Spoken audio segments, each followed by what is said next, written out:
at homes, it was the whole family looking at the home because it had to be liked by everybody. When it came down to the money, then it was just between spouses. Okay. And so how would a realtor approach you to gain your trust? It's okay. Que como una gente puede ganar, more about hacerte sentir de confianza, de que le puede confiar. Definitivamente la parte principal es que la gente entienda qué es lo que vamos a comprar y qué es lo que queremos. Esa parte es importantísima. De ahí ya partimos a la búsqueda de la propiedad, del área. Es importante que la gente conozca las diferentes áreas y de acuerdo a las necesidades del comprador. En ese entonces yo estaba buscando áreas de escuela por mis hijos y área en general. En este caso, en la segunda compra de mi casa fue diferente porque ya no tenía mis hijos grandes, es simplemente el gusto y el área.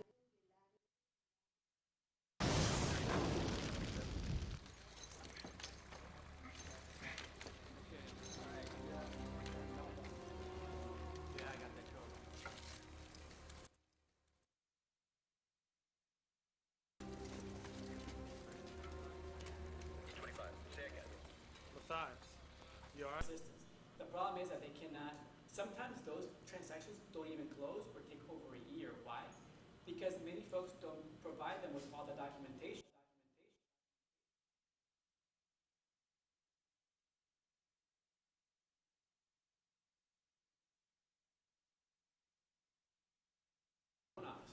They only opportunities too many, right? But interestingly enough, Citibank, through their CRA program, provides those tax ID loans through NACA, right? So I'm leaving the office and they introduced me to this loan officer and she's actually there with a tax ID client. And they had just locked up their rate. And she asked, hey, tell me actually how much you actually locked up your rate for. And she tells me 1.85. Wow. No money down, no closing costs, no PMI. Now, the rates typically start at 3%, right? But she bought down her rate. But that's crazy. Those are crazy numbers. Now, if definitely arson. No, there's definitely arson. Definitely. Yeah, well, that's what I'm thinking. The closer I stay to the scene, the better. Oh, yeah, it's possibly a double homicide, which means we're going to have to take this thing over. Well, it was a very amicable... Chief? Yeah. Hey, Chief, listen. All right, Judy Anderson's mom's visiting from Orlando. Now, last night, Judy called, said her mom saw somebody sneak. A realtor need to pursue in order to get close to your community. Yeah. And obviously, NARA is one of them. And also, for the Asian market, there's also ARIA, which is Asian real estate here in Atlanta. So, so those are two good networks that you can join. Not only that, with the Asian community too, that I do know, they are partnered up with some EB5s, which is a different program. And what EB5, I'm going to go off chart a little bit. What EB5 is, basically investor from China. There's tons of them there right now in China because the growth that they have experienced in the last few years. And they are buying basically property here to give them green cards. Okay, they can invest up to $500,000. Just for the purpose of having their permanent residence, so that children can attend the schools. You know, where there's most of them is higher education, but university at the level of university. But it is for the benefit of most of the family and children. The opportunity for us as realtors is that if they're going to buy a business, they're going to have a place to live. Absolutely. So that's when you're not going to sell them the business or be involved in that part. You're going to be involved in finding them a home. If you are interested in the CFIS designation, you can see me after this, and I'll let you know how to, or what schools are offering that particular designation. All right. I promise we have got both of you, Maria and Leah. So we're going to move on to now Maria and go with Maria and our list of questions that we originally had. Maria, please introduce yourself, name, and give your first and second generation of your country and give a little bit about your background. Hi everybody. I'm glad to be here because I'm with Berlin. My name is Maria Martinez. I'm coming from El Salvador. I get in my third generation because my grandma and my father will become fourth, and then my father's my mom, and then I am, and my child is already. And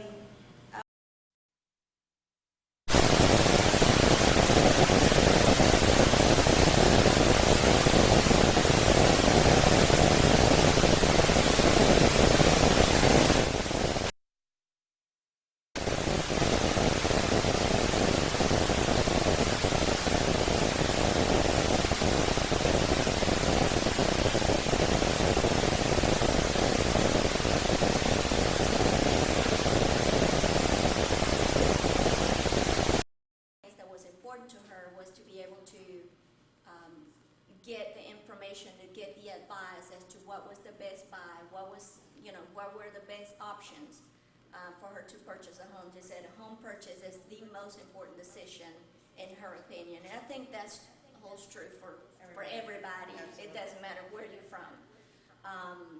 In her case, it was a long, from 1999, that's a long process until this year.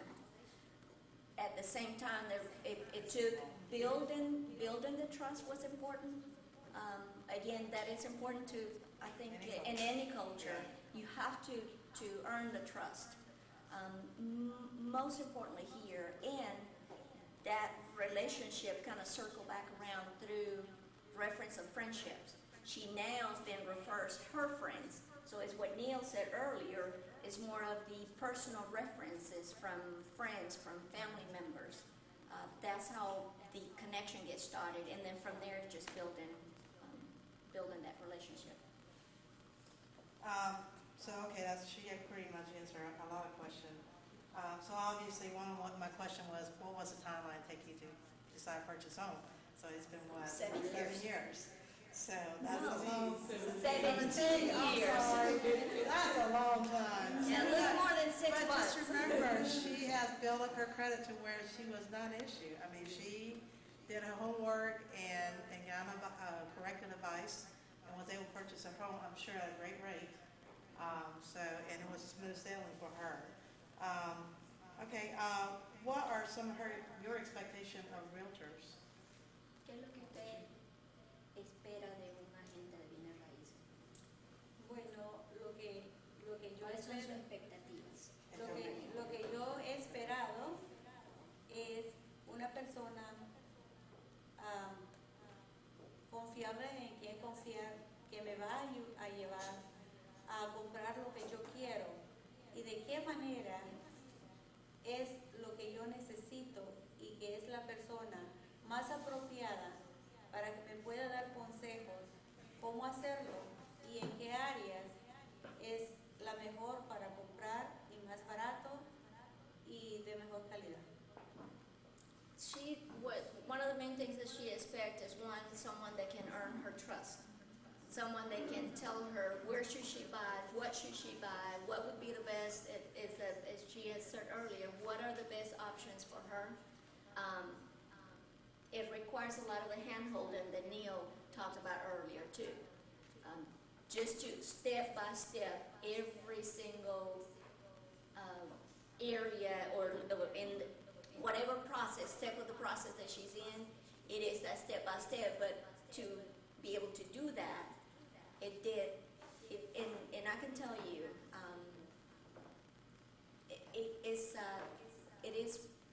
you don't have to put work. I think you just have to be very intentional about earning the trust.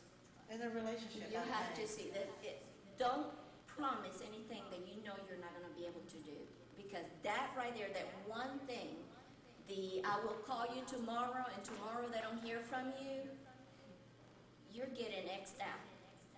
So promise what you're gonna deliver. If you don't think you're gonna be able to do it, don't promise it. Don't say that you will if you know you're not, or if you're not sure that you will, because that right there, you lose the trust. And like, she said she was gonna call me, but she didn't. She said we were gonna go and look at the house. Whatever the case it is important to follow through with whatever you say. So for her, trust was huge. Okay. Well, what are some suggestions that you have? Well, I think a lot of questions go back to a lot of stuff she has answered already. Predominantly it's trust issue and relationship building, as well as take the time. Don't overpromise and underdeliver, but do the other way.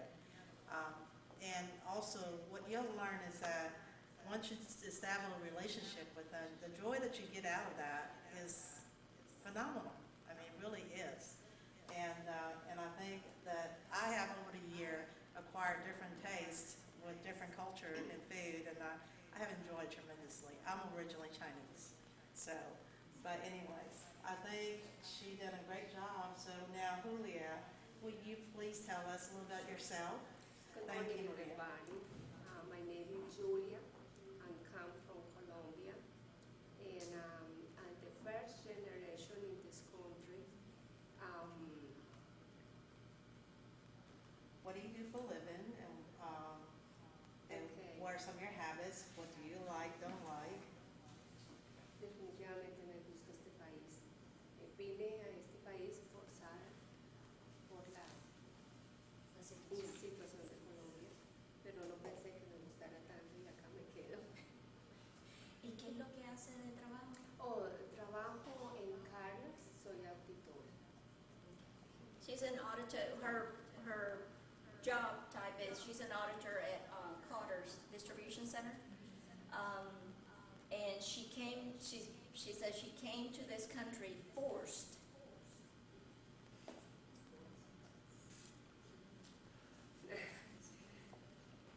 It's okay. No, es que ella se emociona por mi situación. So she was saying that she was forced to come over to this country because of the situation that was happening in Colombia. So since she came over, I mean, she's loved the country and she doesn't plan to leave anytime. She made this her home. So, So we have. it's very, it touches me because I am from Venezuela and we're going through the similar situation. So to hear her say that, fortunately, I moved here 29 years ago, and I came because it was the cool thing to do.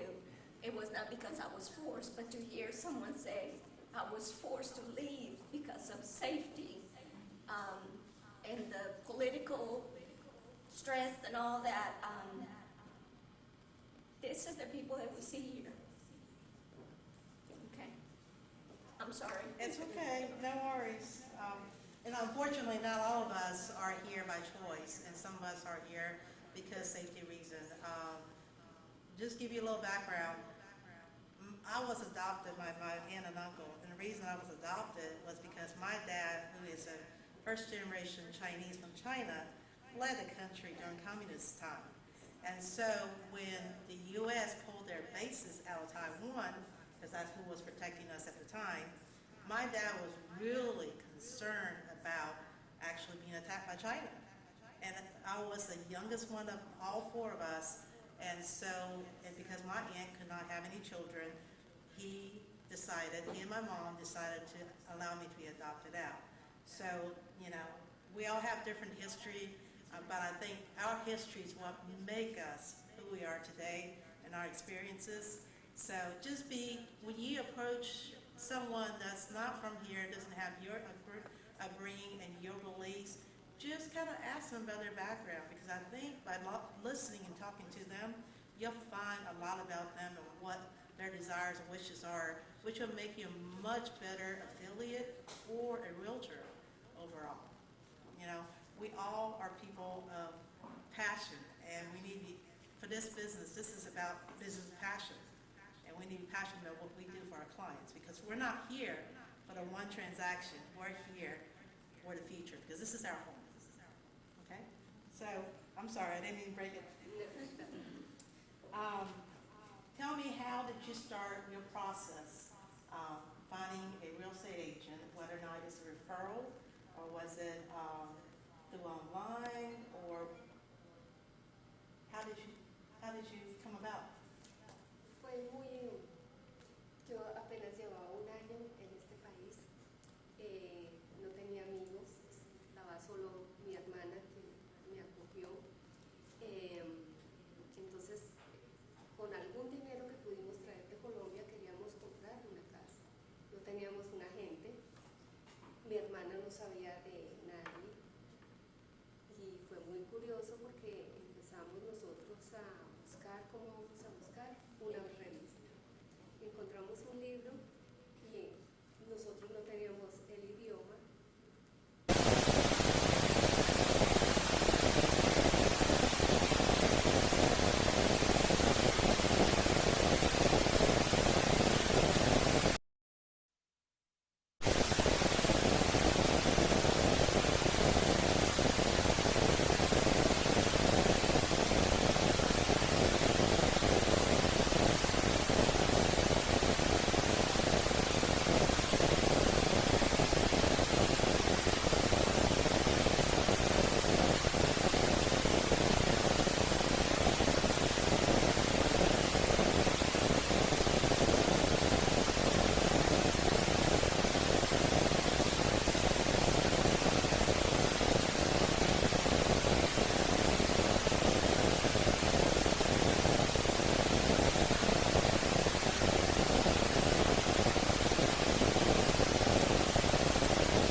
ranging from lush green vegetation in the higher elevations, nourished by up to 350 inches of rain a year, to desert-like habitats along the coast and lower elevations that are abundant with cactus. Animal life is diverse and includes species both native and exotic, such as reptiles, monkeys, seabirds, and more. Fish and other marine life reside among the coral reefs, and sea turtles conceal their eggs beneath the sands of Caribbean beaches. The United States Fish and Wildlife Service, Department of Interior, is working with others to conserve, enhance, and manage wildlife and their habitats in the Caribbean for the benefit of all. Sprinkled throughout this beautiful region are numerous wildlife refuges that make up the Caribbean Islands National Wildlife Refuge Complex. These sanctuaries span from St. Croix Sandy Point National Wildlife Refuge in the U.S. Virgin Islands to Navassa Island National Wildlife Refuge off the western tip of Haiti. The Caribbean Island National Wildlife Refuge Complex is home to more than 250 bird species, endangered and threatened species,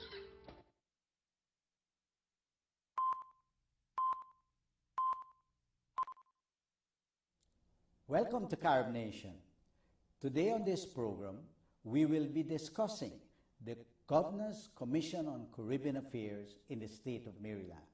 This is a very interesting commission because for the first time it will engage Caribbean Americans here in the United States in a particular state.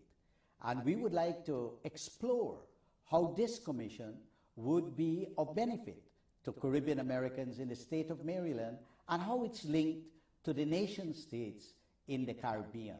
We also would be discussing the Caribbean Research and Policy Center. We all are aware that here in Washington, D.C., there are hundreds and hundreds of think tanks. Well, we have a Caribbean think tank, and today we will discuss what exactly does this think tank do and how we in the Washington, D.C. metro area and in the United States can get involved in a Caribbean think tank that can be put to the use of our people here in America and in the nation states of the Caribbean.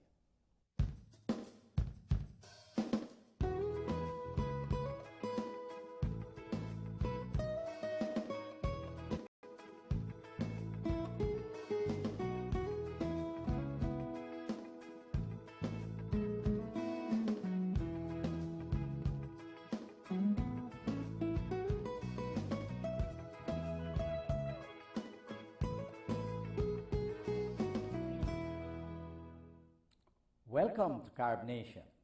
Today we will discuss here on Carib Nation with a very distinguished guest, the Governor's Commission on Caribbean Affairs in the state of Maryland. We will also discuss the Caribbean Research and Policy Center based here in Washington, D.C. And with us today is a very interesting guest, Ambassador Curtis Ward. He was the ambassador to the United Nations for Jamaica. He's not only two chairs on this think tank and also on the commission, but he's also an adjunct professor at the University of the District of Columbia and other universities in the Metro Washington, D.C. area. Ambassador Ward, welcome to Carib Nation and thank you for being here with us. Thank you very much, and it is my pleasure. Ambassador, what exactly is the Governor's Commission on Caribbean Affairs in the state of Maryland? Well, let me start by giving you a little bit of background as to how it came into being. On the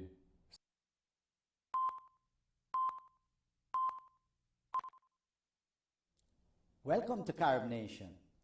Today on this program, we will be discussing the Governor's Commission on Caribbean Affairs in the state of Maryland. This is a very interesting commission because for the first time it will engage Caribbean Americans here in the United States in a particular state. And we would like to explore how this commission would be of benefit to Caribbean Americans in the state of Maryland and how it's linked to the nation states in the Caribbean. We also would be discussing the Caribbean Research and Policy Center. We all are aware that here in Washington, D.C., there are hundreds and hundreds of think tanks. Well, we have a Caribbean think tank, and today we will discuss what exactly does this think tank do and how we in the Washington, D.C. metro area and in the United States can get involved in a Caribbean think tank that can be put to the use of our people here in America and in the nation states of the Caribbean.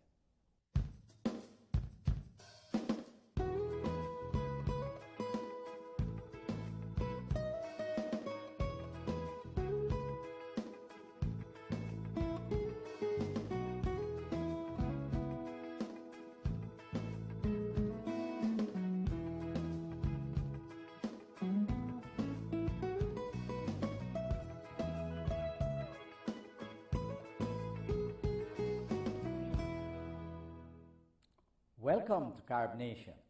Today we will discuss here on Carib Nation with a very distinguished guest, the Governor's Commission on Caribbean Affairs in the state of Maryland. We will also discuss the Caribbean Research and Policy Center based here in Washington, D.C. And with us today is a very